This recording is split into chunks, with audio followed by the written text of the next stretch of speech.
Eu sei que a dor no peito cega a gente. Quem um dia me ajudou, me encolheu a mão, e as lágrimas insistem em descer. Tudo bem, eu sei quem tenho crido e sei que Ele é fiel. Jamais desamparou um filho seu, e o que Ele confiou a mim, eu vou levar até o fim. Estou bem certo e sei que Ele é por mim. Quem começou a boa obra é por mim. Aquele que venceu a morte é por mim. Aquele que subiu em glória, que mudou a história é por mim. Quem começou a boa obra é por mim. Aquele que venceu a morte é por mim. Aquele que subiu em glória, que mudou a história é por mim.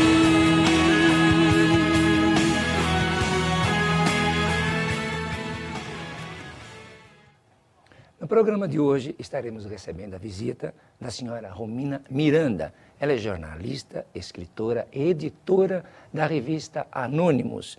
E mais coisas, só que tem que ler aqui, muita coisa, hein? Caramba! Diretora de conteúdo do site www.codependência.com.br e assessora de comunicações da Federação de Amor Exigente, pesquisadora da área de codependência e atualmente coordena grupo de mulheres codependentes no amor exigente e ministra palestras sobre o tema em eventos do setor. Bastante coisa, parabéns. Pois é, assinante, você que está assistindo, eu vou perguntar, né, se você tem dificuldade em manter um vínculo e ter um bom relacionamento saudável com outros e até mesmo consigo, você vai saber já já o que é codependência. Nós vamos tirar as nossas dúvidas com uma expert no assunto. E se você tiver dúvidas, entre em contato conosco através do e-mail programaabc@netservicos.com.br ou pelo hotline 11 28 18 17 00, que terá alguém para tirar as suas dúvidas. Vou tirar as minhas agora junto com você. Tudo bem, Romina? Tudo bom. Obrigado pela presença. Eu que estou agradecida de estar aqui com você. Já te conheço de nome. Ah, é? Eu também. Estive falando com o nosso amigo querido Padre Haroldo. Isso, é. E ele esteve agora há pouco tempo conversando com a gente, participou aí de um programa nosso, da nossa instituição, e falou, você precisa conhecer e levar essa moça. É. E tenho o prazer de recebê-la. Obrigada, prazer. E é um meu. tema aqui, assim, muito falado, e quanto mais a gente poder explicar o que é codependência, que codependência são de tantas coisas, não? De tantas coisas. Mas quem vai explicar é você. Então conte para nós o que é codependência. Bom, essa questão de tantas coisas, né, a gente pode começar dizendo assim, a gente trata aqui no caso da questão voltada à dependência química, então tem esse aspecto, né, das pessoas que convivem com os dependentes químicos, mas não só com os dependentes químicos, mas com pessoas que têm outros tipos de compulsão ou pessoas que vieram de um lar disfuncional, né? Então são crianças que não tiveram como expressar e absorver o amor da maneira correta durante a sua infância e cresceram com algumas características que nós chamamos de características da codependência, que no futuro, então, fazem com que ela tenha alguns comportamentos que, no caso com a dependência química, vão ficar exacerbados e aí, assim, a gente entra num universo aí cheio de questões aí que fica aquela simbiose entre dependente e codependente.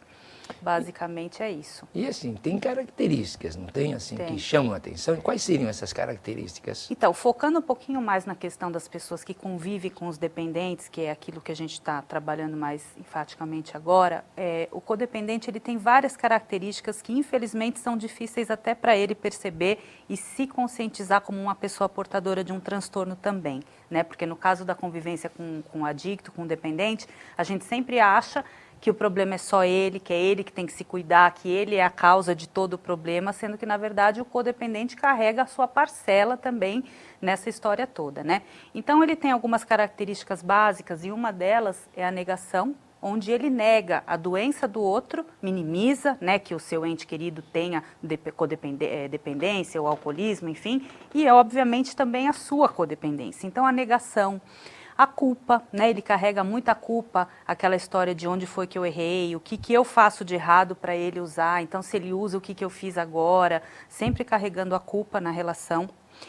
A principal característica da codependência é o controle, né? Então aquela pessoa que ela quer controlar a vida do outro de maneira que ela não precise controlar a sua própria, porque na verdade a sua vida é um caos. Então é mais fácil controlar a vida caótica do dependente químico, né?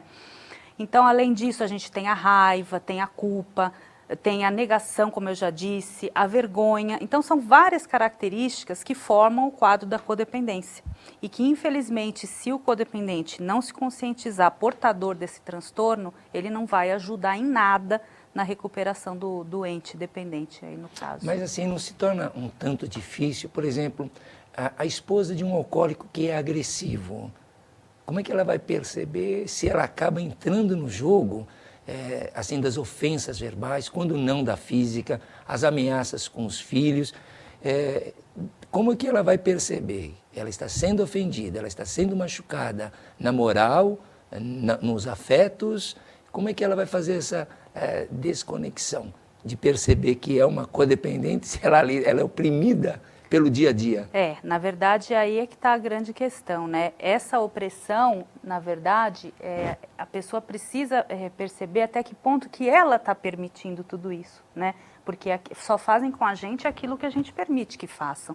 Então, quer dizer, por que eu me deixo conviver com uma pessoa assim? Ou por que eu dou continuidade? Não existem formas de se defender disso? Existe uma maneira de ir, por exemplo, colocar uma queixa, ou sair de casa, ou, enfim, lógico que a situação não é fácil, são situações extremas, né? Mas a partir do momento que a pessoa percebe que ela está se deixando entrar naquela situação sem se vitimizando, né? Porque o papel, infelizmente, do codependente é de vítima, né? Então eu sou a coitada, eu carrego toda a culpa nas costas, ele é o problema. E com isso, com essa situação de se sentir vitimizada, ela consegue, de certa forma, também manipular a situação, que é de interesse do codependente manter aquela simbiose de alguma maneira. Isso a gente está falando do codependente quando ele está no grau de ativa, digamos, do seu transtorno, entendeu? Isso são coisas difíceis dele perceber, sim, né? Então, se a dependência, até bem pouco tempo, muitas pessoas não sabiam nem que era uma doença reconhecida pela Organização Mundial de Saúde, a codependência, então, é muito mais difícil das pessoas dúvida aceitarem que ela existe, né? Assim, você percebe se na dinâmica da família, lógico, vamos dizer, eu citei no caso a esposa, que é normalmente que a gente vê que é mais agredida. Isso. Tem umas até que dá para perceber essa codependência, como você está colocando. E essa codependência estenderia-se também para os filhos? Sim. Na verdade, a codependência ela afeta todas as pessoas que convivem ou que têm um vínculo emocional com os dependentes. Pode ser um amigo, pode ser um parente distante, que eu digo distante assim, que não seja o irmão ou o pai que está muito próximo, mas o que vai definir o grau de codependência é o grau de afetividade que você tem com aquele dependente químico, né? Então, na verdade, afeta sim os filhos, eles também têm comportamentos codependentes, os pais. Agora, especificamente no caso da codependência feminina, é que a gente tem algumas outras características que vêm sendo observadas nesses grupos em que eu venho atuando, só com mulheres, só com parceiras, né? Porque as pessoas costumam pensar assim, mas a codependente esposa, ela tem a possibilidade de sair da relação. Se ela sair da relação, acaba o problema dela, ela não vai mais ser codependente. Mas não é verdade. Não é verdade. Não é verdade. Ela vai carregar essa codependência com ela e por isso que a gente vê tantos casos de mulheres que às vezes se separam de um alcoólatra, depois estão com um adicto. Aliás, é o que é mais comum nos grupos, principalmente de Alanão, que a gente ouve. Poxa, tinha o meu pai, que era um dependente. Vou casar com outro, me separo e pego outro. Porque é a busca, né? Mas então explora um pouco, por que esse espelho? No que ela se identifica? O que atrai nessas pessoas? Então, esse final de semana mesmo eu ministrei uma palestra sobre isso lá em Rio Claro, né, sobre codependência feminina, e falando justamente sobre isso, a respeito do que ela busca, né? Então, às vezes acontecem casos em que essa moça, essa esposa, ela veio de um lar disfuncional, onde ela tinha, por exemplo, uma figura masculina que tinha aquelas características. Ou porque o pai era um alcoólatra, ou um dependente de drogas, ou um compulsivo por trabalho, um compulsivo sexual, ou de alguma maneira que ele tinha características de indisponibilidade efetiva para ela. Então, quando ela for em busca do seu parceiro, do homem, que normalmente tem aquela representação do pai, etc., ela inconscientemente vai estar buscando o quê? Aquele familiar. O que tinha familiar ali? Aquela indisponibilidade. O que tem naquele homem que faz com que eu me sinta familiar perto dele? Um homem que está adoecido na doença da dependência química, ele não tem disponibilidade afetiva para ela. Sem né? dúvida. Então ali vai ser um imã. É aquela pessoa que ela vai querer, porque não salvou o pai quando era pequena, não conseguiu o amor do pai quando era pequena, agora vamos tentar e vamos tentar. E essa busca continua eternamente, ela vai se separar de um e vai para o outro, enquanto ela não se conscientizar de que ela carrega essa característica que também precisa ser tratada e olhada.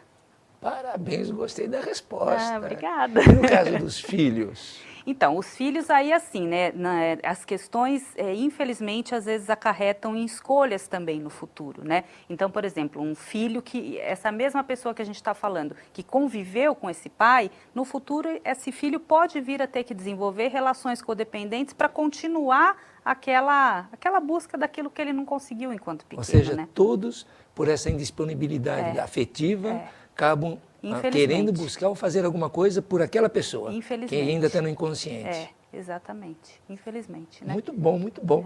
Mas tem assim tudo uma dinâmica, como vai desenvolvendo isso, né? Exatamente. Isso tem etapas, em cada momento é mais difícil? Sim, na verdade o que a gente percebe é que assim, também tem correntes que falam que assim como a dependência, a codependência também é uma doença progressiva, crônica e fatal. Progressiva por quê? Porque se não tratada, as suas características vão ficando cada vez mais exacerbadas. Mais neurótica. Mais neurótica, né?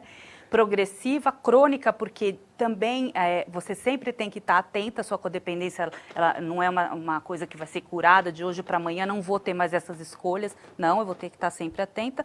E fatal, que a gente fala por quê? Porque infelizmente existem algumas doenças provenientes dessa situação estressora, né? A própria depressão, que muitas vezes muitos codependentes terminam depressivos ou com transtorno de ansiedade, ou às vezes tem até atitudes que podem sim levar a situações extremas, como mulheres que vão, por exemplo, em busca do marido na favela, que se expõem a riscos para poder estar controlando a vida dessa pessoa, não só a mulher, mas enfim, outros entes queridos que acabam indo se expondo demais para tentar salvar o dependente, né? Então também tem esse aspecto, é um transtorno muito complicado também. Eu acho que na medida que a gente vem dando espaço para a dependência química, trazendo esse assunto à tona cada vez mais, a gente tem que da mesma maneira trazer para a codependência, porque ainda tem aquela questão de quantas pessoas são afetadas, né? Aquela pesquisa de que para cada dependente,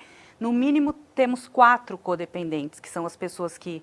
Então, quantas pessoas a gente tem, se a gente for fazer esse cálculo, que sofrem desse transtorno, né? Você falou bem, no mínimo.